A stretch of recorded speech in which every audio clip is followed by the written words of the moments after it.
మీరు చేయవలసిందల్లా ఒకటే, ఈ పంపులు వెంటనే ఆన్ చేయండి. మీరు అనవసరంగా రాజకీయాల జోలికి పోయి రాజకీయంగా కేసీఆర్ గారిని బదనాం చేయాలనే ఒక చిల్లర ప్రయత్నం ఏదైతే మీరు చేస్తున్నారో ఇప్పటికే అవన్నీ కొట్టుకపోయినాయి గోదావరి వరదలో. ఇవాళ మీరు ఏమైతే అడ్డమైన మాటలు మాట్లాడినరో అవన్నీ తప్పుడు ప్రచారాలని చెప్పి ప్రజలకు అర్థమైపోయింది. అందుకే మేము అనేది, మీరు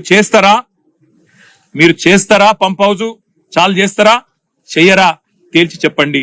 మీకు అసెంబ్లీ సమావేశాలు ముగిసేదాకా ఈ ప్రభుత్వానికి మేము గడువు ఇస్తున్నాం.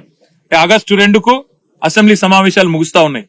అప్పటిదాకా ఈ ప్రభుత్వానికి, ఎందుకంటే మేము కూడా అందరం హౌస్ లో నిలదీస్తాం, రైతుల పక్షాన ప్రభుత్వాన్ని అడుగుతాం, ఎందుకు చాలు చేస్తలేరు మీరు, అవసరమైతే ప్రత్యేక చర్చ పెట్టండి. లక్షలాది ఎకరాలకు సంబంధించిన ఎకరాలకు ఆయకట్టు నీళ్ళిచ్చే ప్రాజెక్ట్ ఇది.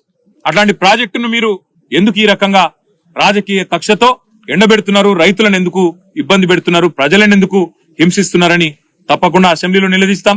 ఆగస్టు 2 దాకా వేచి చూస్తాం.